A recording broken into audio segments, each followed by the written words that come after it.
Hello there and welcome to another one of these Lexical Lab 1 minute English videos. If you like this video, make sure you subscribe to our YouTube channel and check out our website www.lexicallab.com to find out more about our online courses. A friend of mine has recently been working on what would be or would have been her first course book.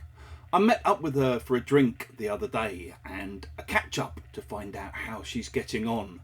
And I was rather shocked when she told me that she was no longer working on this project.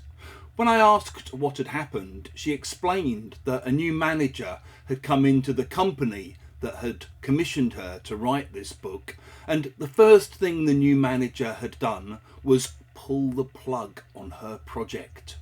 If you pull the plug on something, you basically stop it from continuing, usually by refusing to continue funding it, by taking the money away. So perhaps you've seen areas in cities where there are big apartment blocks that are only half finished.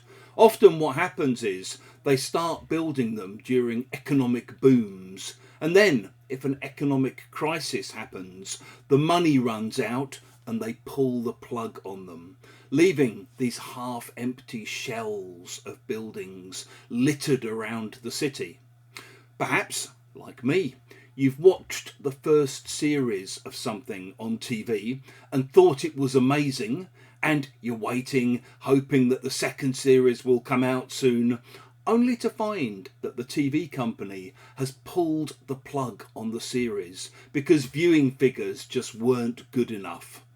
And sometimes companies will launch a new product, often to great fanfare, only to then pull the plug a few months later when they find out the product isn't selling anything like as much as they thought it would.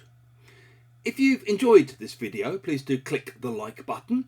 Please share it on social media with your friends, your students, your colleagues, and in the comments section below, we'd love to see examples of how you might use pull the plug